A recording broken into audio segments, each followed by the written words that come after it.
இது எந்த ஊரு? நாகர்கோவில். இப்போ நாகர்கோவில்ல ஒரு அசிங்கமாய் போச்சு அம்மா உங்க பிள்ளைகளுக்கு.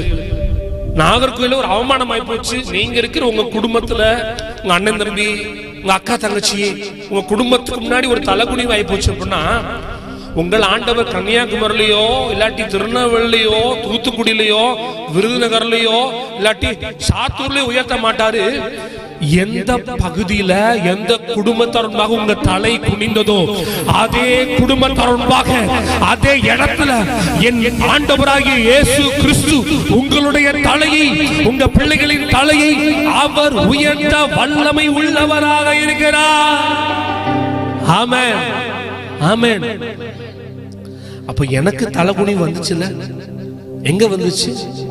13 வயசுல ஆரப்பாளையம் பஸ் ஸ்டாண்ட்ல என்னையும் தம்பியை உட்கார வச்சுட்டு ஆண்டிப்பேட்ல நடு ரோட்ல கேரா பிளாட்ஃபார்மா எங்க அப்பா நீ உங்க அம்மா என்னை விட்டுட்டு போயிட்டா தம்பி, இனி உங்களை பார்க்க முடியாதுன்னு சொல்லிட்டு சொல்லும் பொழுது அந்த இடத்துல எனக்கு அசிங்கமாச்சா, அந்த இடத்துல எனக்கு அவமானமாச்சா எனக்கு தெரியல.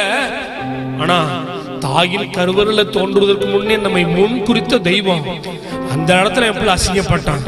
கேரா பிளாட்ஃபார்ம் நடு ரோட்ல நின்னமா, எந்த ரோட்ல நடு ரோட்ல நின்னோம் அந்த ரோட்டுக்கு ஆப்போசிட்லயே கோடிகள்ல பில்டிங் கொடுத்து கர்த்தராகிய இயேசு கிறிஸ்து என்னை உயர்த்த கூடுமானால் என்னை விட பல மடங்காய் உங்க எல்லாரையும் அவர் உயர்த்த வல்லமை உள்ளவராக இருக்கிறார்.